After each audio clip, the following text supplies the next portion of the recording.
Diabetic ఇప్పుడు సమస్య కాదు. బీ బెటర్ ఆయుర్వేదిక్ మెడిసిన్ 499 రూపాయలకే. నమస్కారం శ్రేష గారు. నమస్కారం అండి. చిన్నపిల్లలు కొన్ని విషయాలు అంటే మనం కొంచెం పెద్ద నుంచి వస్తానండి. కొంతమందిని కొడితే వింటారు, కొంతమందిని తిడితే వింటారు, కొంతమందిని ఇలా టచ్ చేసి ఇలా చేయి బాబు అని చెప్తే వింటారు, ఇంకొంతమందికి మెసేజ్ పెట్టినా అలర్ట్ అవుతారు, వాయిస్ మెసేజ్ పెట్టినా అలర్ట్ అవుతారు. ఒక ఏజ్ వచ్చినటువంటి వాళ్ళకి ఈ విధంగా చెప్తే ఒక క్లారిటీ వస్తుంది. అలా అని కాకుండా చిన్న పిల్లలకి ఏదైనా చెప్పేటప్పుడు ఏ విధంగా చెప్పాలి, ఏ విధంగా చెప్తే మనం చెప్పాలనుకున్న పాయింట్ రీచ్ అవుతుంది, దాంతోపాటు అందులో నుంచి ఒక మోరల్ని తీసుకొని ఫర్దర్గా నేను ఇది చేయకూడదు అనేటువంటి క్లారిటీ వాళ్ళు డెవలప్ అయ్యే అవకాశం ఉంటుందంటారు. ఎటువంటి స్టోరీని చెప్పాలి? మీరు అన్నట్టు ఆ ఏజ్ చిన్న ఏజ్ పిల్లలకి కథ, story is the best medicine, is a powerful weapon అండి. ట్రూ.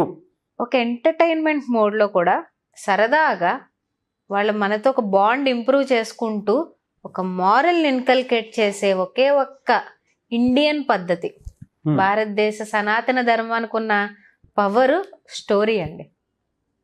నేను ఒక స్మాల్ స్టోరీ చెప్తానండి. షూర్. వీలైతే పేరెంట్స్ అందరూ కూడా పిల్లలకి స్టోరీ వినిపించండి. ఎందుకంటే పూర్వం మన అమ్మమ్మలు నానమ్మలు జాయింట్ ఫ్యామిలీస్ ఉండడం వల్ల చాలా కథలు మనకి చెప్పేవారు.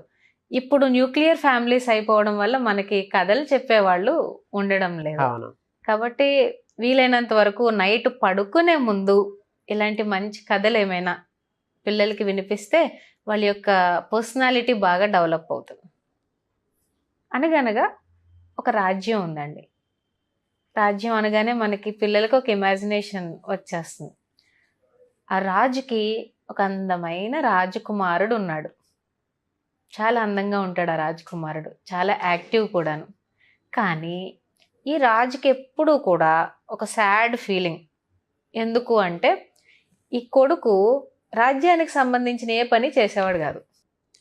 కనీసం రాజకుమారుడు అంటే అడవిలోకి వెళ్ళడము, వేట చేయడము, మంచిగా ఫారెస్ట్లో తిరగడము, రాజ్యంలో తిరగడం ఇలాంటివన్నా చేస్తారు. కానీ ఈ రాజకుమారుడికి ఎలాంటి ఇంట్రెస్ట్ ఉండేది కాదు అసలు. దీనికల్లా ఏమంటే ఈ రాజకుమారుడికి ఉన్న ఇంట్రెస్ట్ ఏంటంటే ఊరికే వాళ్ళ ఫ్రెండ్స్తో కూర్చుని చిన్న చిన్న కబుర్లు చెప్పడమే ఇంట్రెస్ట్. వీళ్ళ నాన్నకి ఇది చూసి చాలా బాధేసేది. ఏంటి వీడు ఇలా అయిపోయాడు, పెద్ద అవుతున్నాడు, రాజ్యాన్ని అప్పగించాలి కానీ ఎలాంటి బాధ్యత లేదు అని బాధపడుతూ రోజు తిట్టేవాడు. కొడుకుని రోజు తిట్టేవాడు. నేనేమో నీ పైన అన్ని ఆశలు పెట్టుకున్నాను, రాజ్యంలో అందరూనేమో మా రాజకుమారుడు అని నీ వైపు చూడడం మొదలు పెడుతున్నారు, నువ్వేమో పని పాట లేకుండా చేస్తున్నావు, కనీసం ఒక్క విషయం పైన అయినా నీకు ఆసక్తి లేదు అని చాలా అగ్రెసివ్గా చాలా కోపంతో ఈ తండ్రి కొడుకుని రోజు తిడుతున్నాడండి.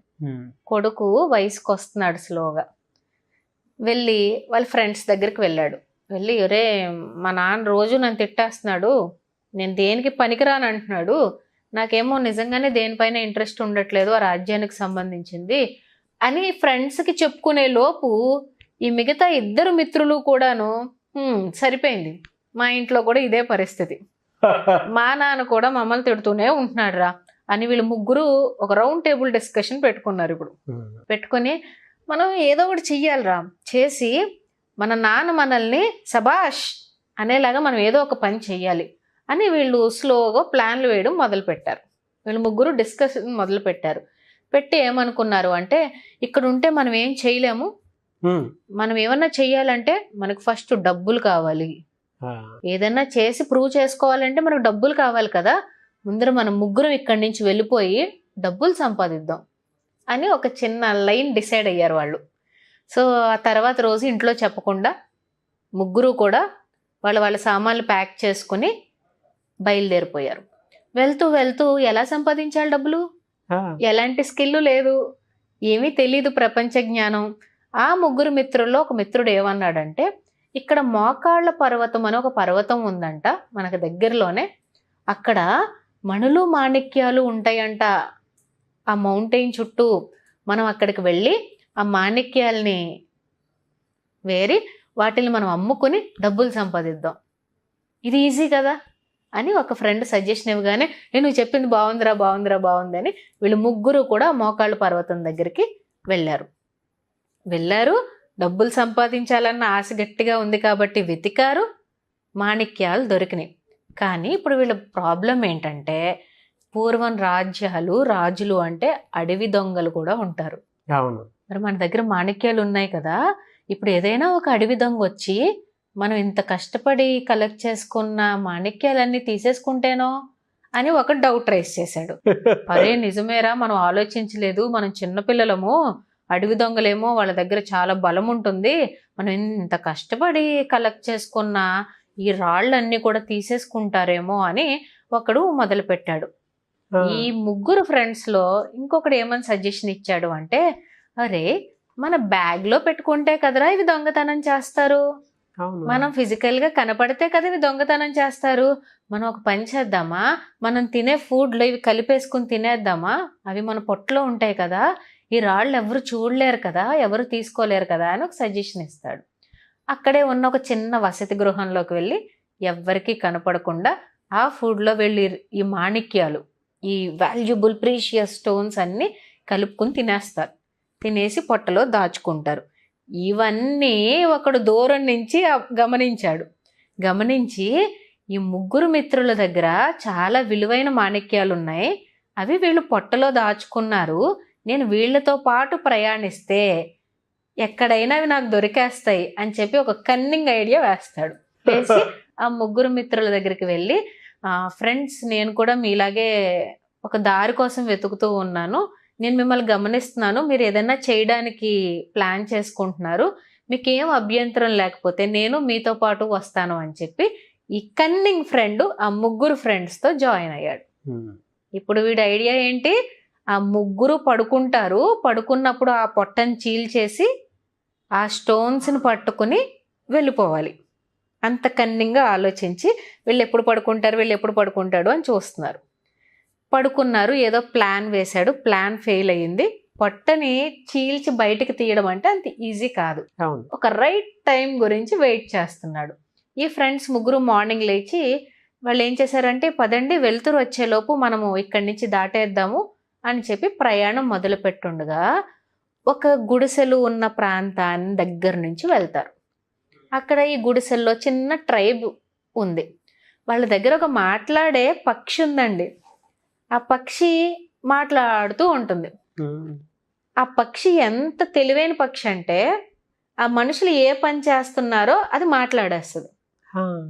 ఆ ట్రైబ్ యొక్క హెడ్కి అన్ని భాషలు వచ్చు. అయితే ఈ పక్షి ఆ నలుగురు అలా వెళ్ళడం చూసి, ఇటు కొంతమంది వెళుతున్నారు, వాళ్ళ దగ్గర రాళ్ళున్నాయి, రత్నాలున్నాయి అని పాడడం మొదలు పెట్టింది. అయితే వెంటనే ఆ ట్రైబ్ హెడ్ ఎవరైతే ఉన్నారో వాళ్ళని పిలిపించి మీ దగ్గర రత్నాలు మాణిక్యాలు ఉన్నాయి అంటే నా చిలక చెప్పింది, తీయండి బయటికి అంటారు. అయ్యో మా దగ్గర ఏం లేవండి అని వీళ్ళు అంటారు. చెక్ చేయిస్తాడు, ఏమి దొరకవు, మరి బయట లేవు కదా, పొట్టలో ఉన్నాయి కదా. మళ్ళీ పక్షి అంటది, లేదు వీళ్ళ దగ్గర రత్నాలు మాణిక్యాలు ఉన్నాయని. మళ్ళీ వెతికిస్తాడు.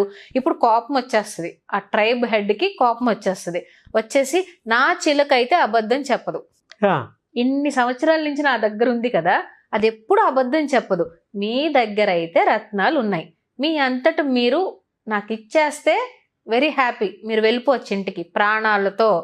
ఇవ్వలేకపోతే నేను మీ మొత్తం నలుగురిని పొట్ట కోసి చూస్తాను, మీరు దాచుకోగల శక్తి మీకు అక్కడే ఉంది, పొట్ట కోసి చూస్తే మీరు ఇంక చచ్చిపోతారు, కాబట్టి ఎక్కడుందో మర్యాదగా చెప్పేయండి అని హెడ్ అంటాడు. అయినా కూడా ఈ నలుగురు నోరు విప్పరు.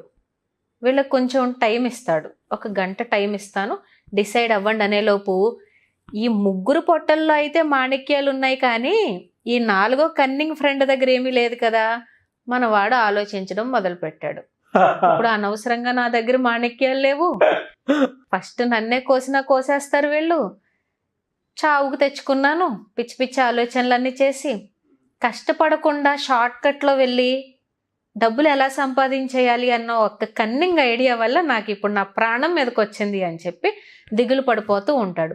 అలా వాడికి ఒక ఐడియా వస్తుంది, ఎలాగో చంపేస్తారు, ఈ చంపేసే ముందు, నేను చచ్చిపోయే ముందు ఏదైనా ఒక మంచి పని చేసి పోదాం అని అనుకుంటాడు.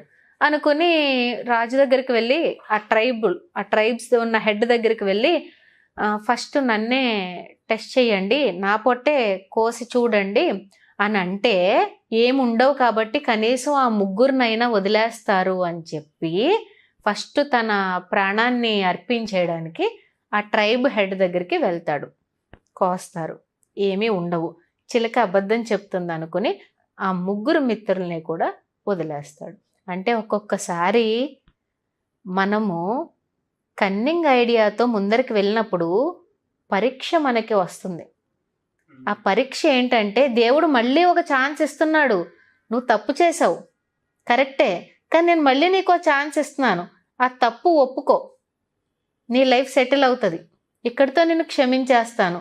తప్పు ఒప్పుకోకుండా నువ్వు ఇంకా అలానే ప్రయాణాలు చేసి తప్పులు చేసుకుంటూ పోతే నీకు వచ్చే జన్మలో కూడా ఈ పాప విముక్తి ఉండదు అని చెప్పడానికి దేవుడు అందరికీ ఇలా ఒక కన్నింగ్ ఫ్రెండ్ రూపంలో ఒక ఛాన్స్ అనేది ఇస్తాడు. ఇప్పుడు ఈ రాజ్యానికి వాళ్ళ ముగ్గురు మిత్రులు వెళ్ళిపోయారు, ఆ మాణిక్యాలను అమ్మేసుకున్నారు, డబ్బులు సంపాదించుకున్నారు, తండ్రితో సబాష్ అనిపించుకున్నారు, చాలా మంచిగా రాజ్యాధికారాలు కూడా తీసుకుని చాలా మంచి వృత్తిలోకి వచ్చేసారు.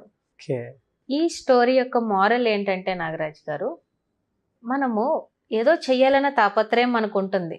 తండ్రి ఇగ్నైట్ చేయడం వల్ల ఏదో ఒక పాయింట్లో మనం స్వతహాగా ఏదైనా చెయ్యాలి, ప్రూవ్ చేసుకోవాలి, సబాష్ అనిపించుకోవాలి, ఇండిపెండెంట్ గా ఉండాలి అని మెయిన్ టీనేజ్ పిల్లల్లో ఇది అనిపిస్తుంది. కానీ తండ్రి ఇలా అన్నాడు అని చెప్పి బయటికి వెళ్ళిపోయి ఫ్రెండ్స్ మీద డిపెండ్ అయిపోతారు చూడండి కొంతమంది పిల్లలు. అప్పుడు ఆ సర్కిల్లోకి ఎవరు ఇంట్రూడ్ అవుతున్నారు అనేది గమనించాలి. పొరపాటున ఒక రాంగ్ ఫ్రెండ్ ఆ సర్కిల్లోకి ఎంటర్ అయితే అప్పటి వరకు కూడా ఉన్న ఆలోచన విధానము, వీళ్ళు డెవలప్ చేసుకున్న స్థితి అన్నీ కూడా స్మాష్ అయిపోతాయి. అందుకని చెప్పి తల్లి కూడా ఒక్కొక్కసారి పిల్లలతో ఇలా చెప్పాలి, మన ఇంట్లో ఉన్నట్టుగా ఉండరు బయట మనుషులు, ఒక్కొక్కరికి ఒక్కొక్క ఆలోచన ఉంటుంది, ఒక్కొక్కరికి ఒక్కొక్క ఇంటెన్షన్ ఉంటుంది, అందరివి మంచి ఆలోచనలే ఉండవు. కానీ ఎలాంటి సిచ్యువేషన్ వచ్చినా కూడా నీ నిజాయితీని నువ్వు కోల్పోకు, నువ్వు ధర్మంగా ఉంటే ఆ ధర్మం నిన్ను రక్షిస్తుంది అని కథ చూపించి వాళ్ళు కష్టపడ్డారు, తెచ్చుకున్నారు, అమ్ముకుని డబ్బు తెచ్చుకొని వ్యాపారం నిజాయితీగా మొదలు పెట్టాలనుకున్నారు, వెళ్ళారు, చేశారు. ఒక ఫ్రెండ్ వచ్చాడు, షార్ట్ కట్లో వీళ్ళని ఉపయోగించి డబ్బులు సంపాదించేయాలనుకున్నాడు, ప్రాణం పోయింది. ఇలాంటివి తల్లి డైరెక్ట్గా చెప్తే అర్థం కాదు కాబట్టి ఒక కథ రూపంలో చెప్పి ఈ లైన్ ఒక్కటి యాడ్ చేయగలిగితే పిల్లలు చాలా వృద్ధిలోకి వస్తారండి. Thank you so much Ashlesha గారు.